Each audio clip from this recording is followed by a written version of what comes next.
Shimmy down, bang, bang, bang, bang. Ain't shady, baby, I'm hot, like the prodigal son.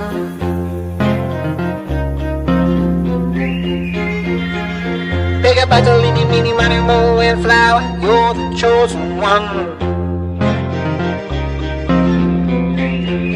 Well, your left free, and your right team grip, with another left hand, watches right and slip, swords is gone.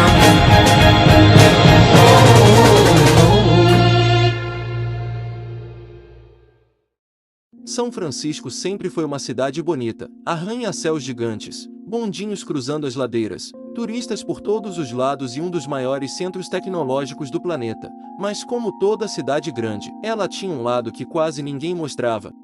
Enquanto a CIV monitorava kaijus do outro lado do mundo, enquanto o trade combatia para humanos capazes de destruir cidades, enquanto o Conselho Galáctico observava ameaças vindas das estrelas, as ruas continuavam sendo dominadas por ladrões, traficantes e criminosos comuns, e era justamente aí que começava o problema, porque para quem mora na cidade, um assaltante armado pode ser tão assustador quanto um kaiju. Se tem um tipo de terror que atravessa a ficção e supera até mesmo a nossa realidade, é o terror da realidade, a realidade de que um drogado pode fazer coisas terríveis com você na rua só por estar chapado. A realidade de que você pode ser sequestrado e torturado por alguém que você julgou ser inocente. E a realidade de coisas terríveis estão acontecendo neste exato momento em algum lugar ao redor do mundo. E pior, essas coisas horríveis podem acontecer com você a qualquer segundo. E no universo Resistência estas coisas acontecem com muita frequência, mas infelizmente quase ninguém fazia nada. John Barton já tinha visto monstros, já tinha visto dragões do espaço, já tinha visto guerras e já tinha morrido, ou pelo menos chegado o mais perto possível disso. Desde o incidente envolvendo Exércitos Infernal e a fonte da juventude eterna, seu corpo nunca mais voltou ao normal. Aquele mesmo papinho já visto antes. Ferimentos fechavam em segundos, balas eram praticamente inúteis. A passagem de tempo simplesmente havia desistido dele.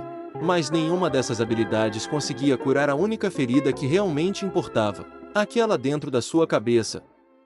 A infertilidade causada pela mutação o destruía por dentro. Toda vez que via Cynthia sorrindo para alguma criança, toda vez que passavam em frente a uma loja de brinquedos, ou toda vez que imaginava a família que nunca poderia construir para si, era como receber outra facada, uma facada que o machucava emocionalmente e causava uma ferida emocional na qual não tinha uma cura existente.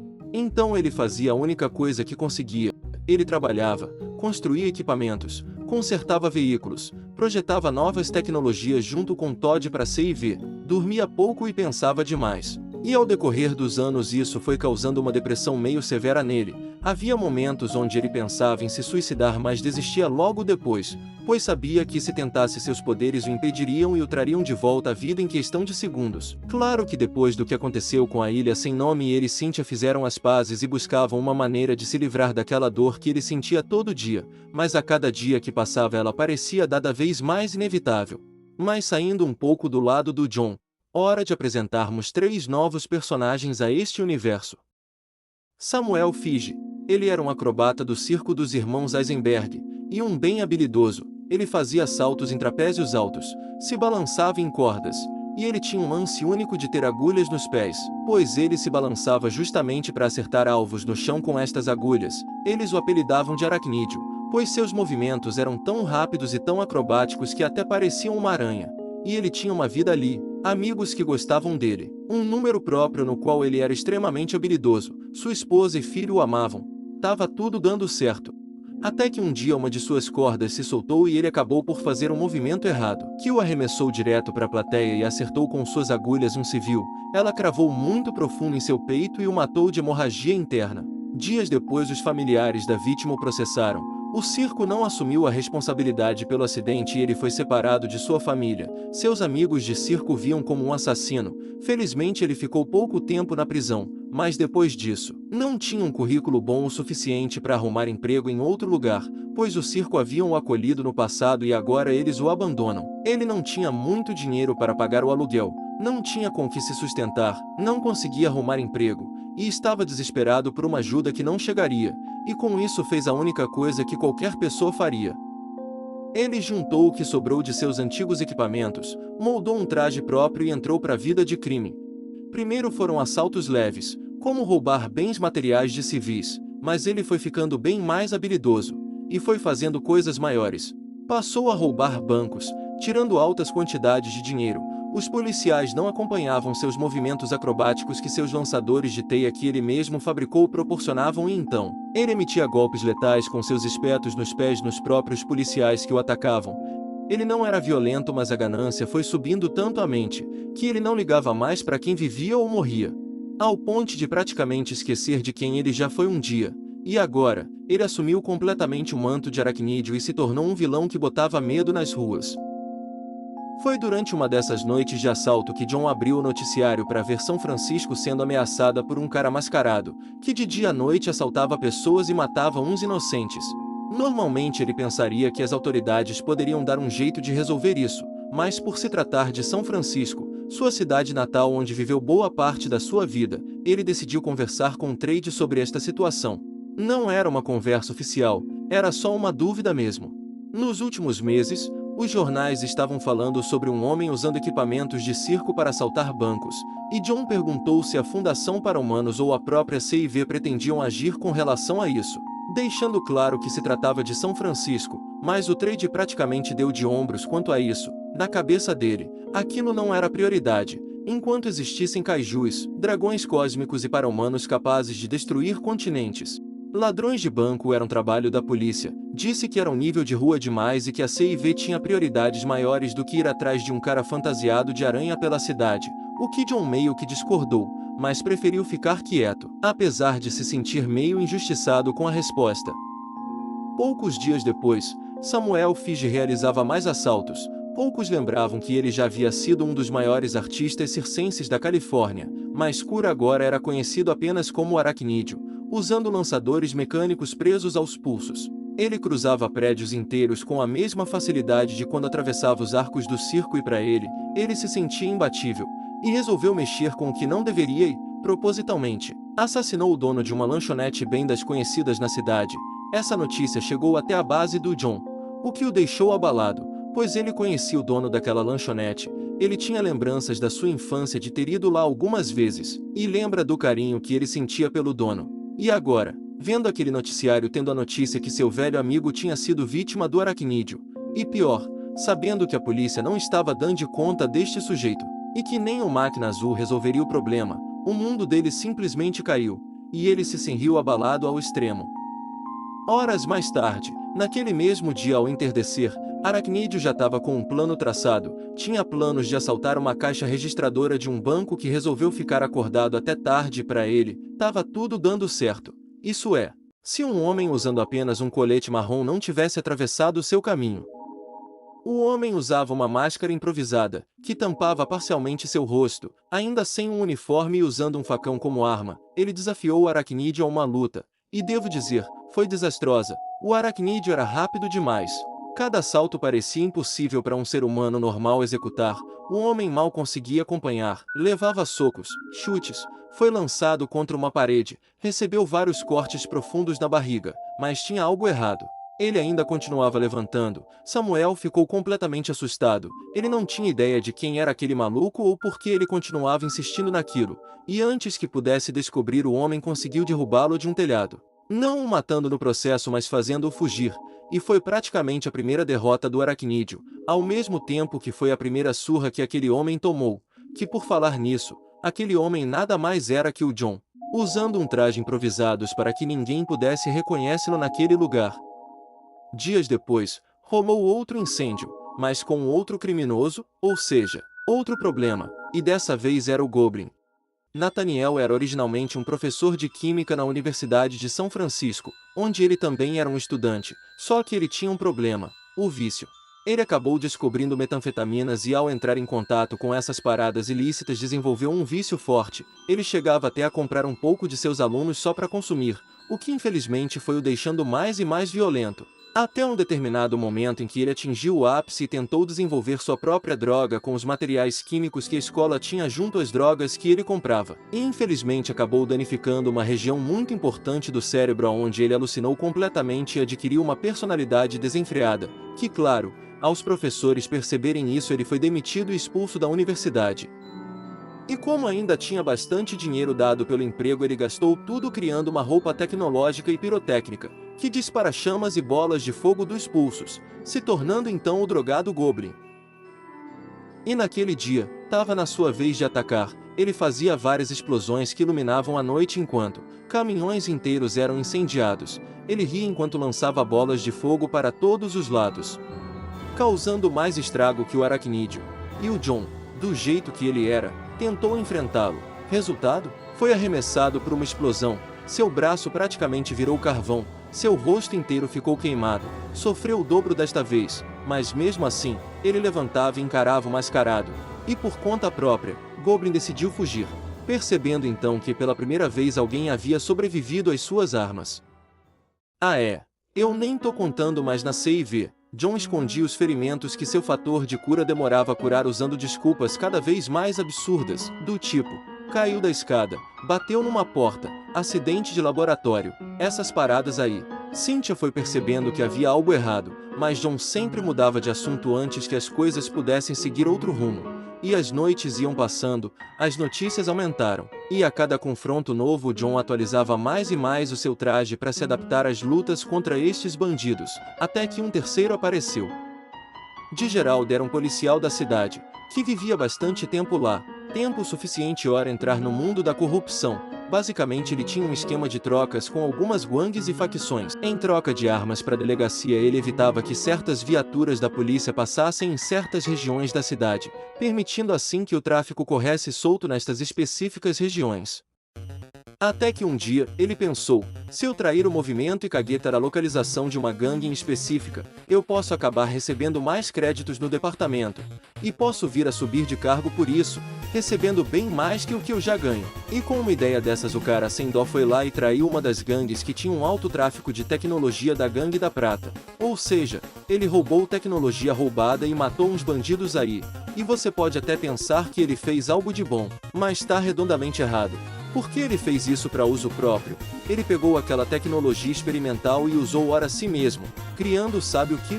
Uma armadura tecnológica que o fazia sobrevoar os bairros da cidade e ficar de olho no tráfico, mas não para acabar com o tráfico, e sim para aumentá-lo. Com aquele traje ele foi capaz de comandar melhor que muitos mafiosos da cidade, garantia a maior parte dos lucros, e claro, dava um help para os bandidos sempre que conseguia, isso sem levantar nenhuma suspeita da polícia. E ele ficou tão bom nisso que os próprios gangsters o chamavam de Condor Verde, porque ele era tão sujo quanto um urubu, mas tão verde quanto as notas que ele garantia. Assaltava bancos, comboios, carros fortes, tudo isso com uma grande facilidade e depois simplesmente desaparecia. E bom, não devo dizer que isso também chamou a atenção de John, que mesmo estando cansado de lidar com os outros dois, ainda tinha mais um para lidar.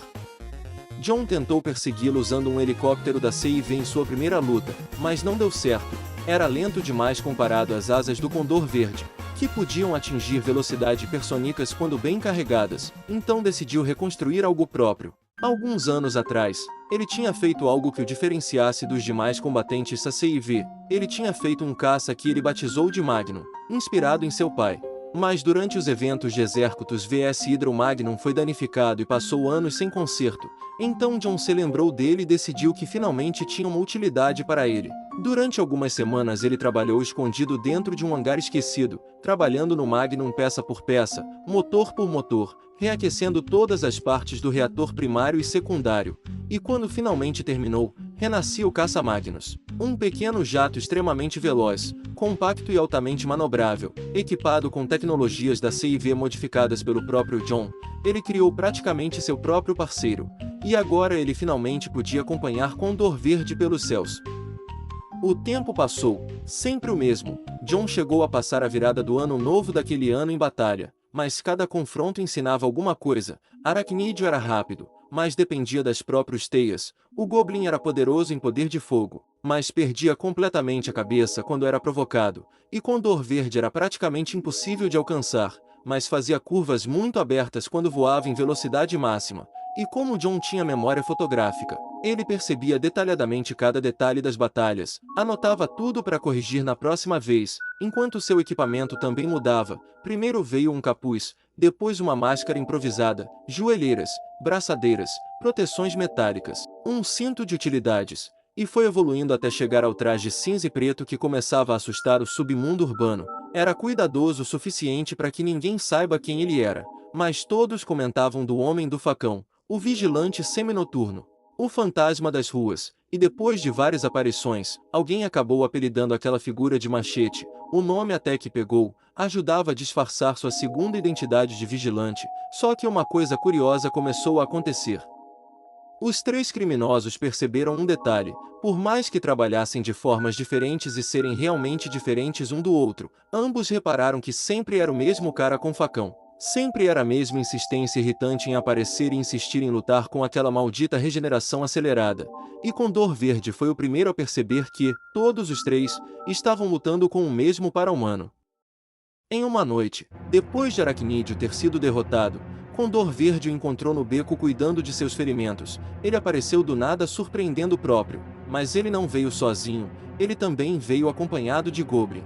E ali ele revelou seu ponto à dupla. Ele os fez perceber que todos estavam lutando contra o mesmo cara, e que por mais que ambos sejam diferentes, eles tinham uma coisa em comum, mas, ao mesmo tempo os fez perceber que separados, nenhum conseguia vencê-lo definitivamente. Então resolveram fazer algo inédito, decidiram trabalhar juntos, mas não por amizade como a Fundação para Humanos, e muito menos por respeito mútuo como Exércutos e Feral Kong, mas sim porque todos odiavam exatamente a mesma pessoa, o que os dois obviamente concordaram e acharam uma ideia maravilhosa. Sem o machete no caminho, seus objetivos finalmente seriam alcançados, talvez até expandidos. Tudo o que tinham que fazer era trabalhar juntos para dar um jeito de matar um único cara.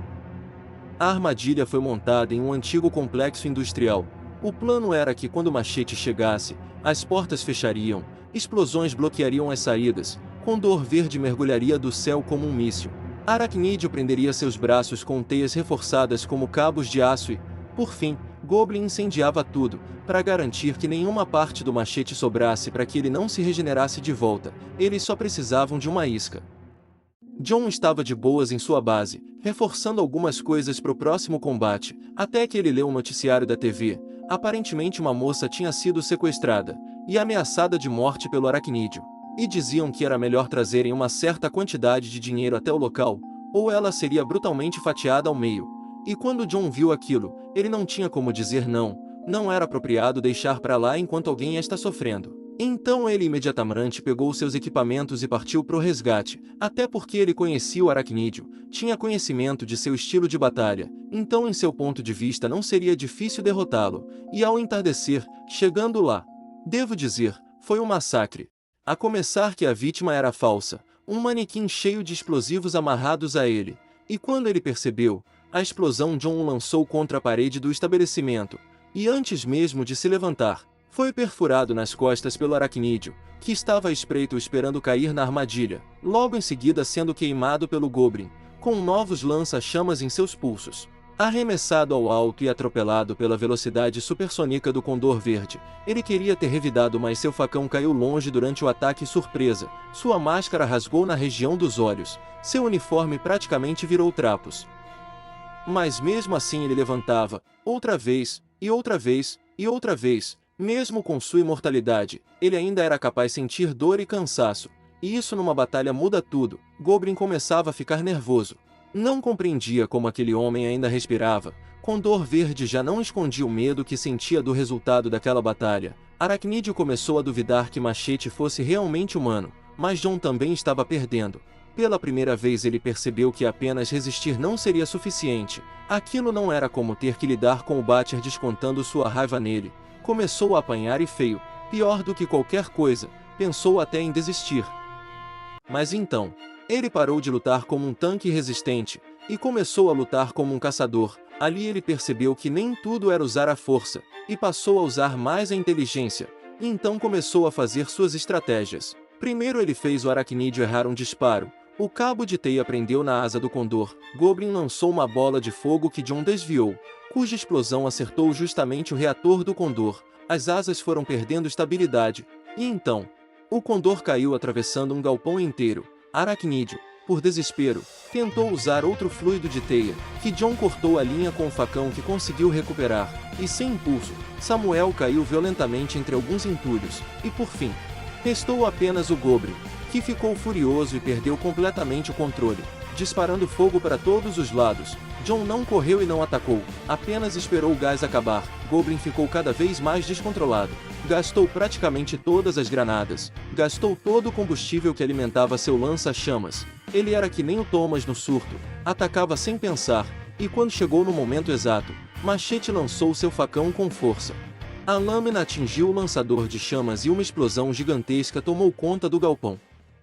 Quando a fumaça baixou, os três estavam derrotados, caídos que nem uma calça molhada que caiu do varal. E John, mesmo vitorioso, mal conseguia ficar de pé. Satisfeito com o resultado e, cansado, dirigiu-se até o Magnus para ir para casa. E surpreendentemente foi exatamente nessa hora que o Trade finalmente havia chegado, pousando com tudo com sua armadura recém-consertada. Aparentemente Calton assistiu ao noticiário falso do Aracnídeo e, com raiva por Butcher e Trade não estarem fazendo nada, mandou que Trade fosse ir lá imediatamente para salvar a garota, mas de forma cômica. Quando Trade chegou, olhou ao redor, com o prédio destruído, veículos em chamas, os três criminosos caídos, e um homem semi-mascarado. Machete apenas virou a cabeça, mesmo quase desmaiando, e ainda encontrou forças para debochar. Tarde demais, seu otário.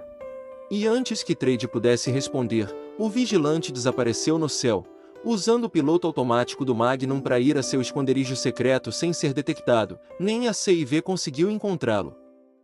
Dias depois, os jornais enlouqueceram. Quem era Machete? Ele era um para-humano? Um agente secreto? Um experimento militar? Um ex-soldado? Ninguém sabia exatamente, mas uma coisa ficou bem clara. Se um vigilante desconhecido podia surgir em São Francisco, talvez outras cidades também estivessem criando seus próprios protetores. E pela primeira vez,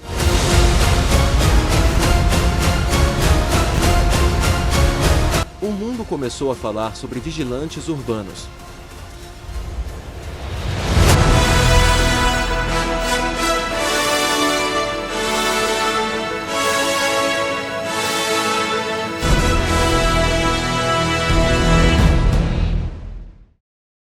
Quando ele chega na recepção, ainda e de madrugada, ou seja, não tinha ninguém acordado que pudesse atender ali. Tudo que ele tinha era uma lanterna que conseguiu pegar a tempo de seu quarto, e foi, inclusive, quando essa lanterna acabou a bateria que tudo deu errado, porque ele escutou um barulho vindo da trilha até as torres de vigilância, e quando ele foi olhar o que era, da neblina ele viu a silhueta do encapuzado, segurando uma foice imensa e soltando os mesmos assobios que ele soltava na floresta, como uma espécie de terror psicológico às suas vítimas. E Nathan não perdeu nem mais nenhum tempo, saiu correndo para o meio da rua e foradinho. É melhor correr do que ficar. Ele praticamente correu pela sua vida, no meio da rua cheia de neblina, e quando ele já não aguentava mais correr, ele escutava o assobio do encapuzado se aproximar cada vez mais, chegando bem perto dele, quando do nada, do outro lado da rua, aparece outro cara encapuzado, com uma máscara de esqueleto cobrindo completamente seu rosto, e diferente do encapuzado que estava atrás do Nathan para matá-lo, esse outro cara estava ali para tirar o Nathan de lá, estendendo sua mão e fazendo Nathan subir sobre sua moto e acelerar com tudo para longe do Parque Estadual Ironbark, e deixando a Sociedade da Lua e toda aquela confusão e satanismo para trás.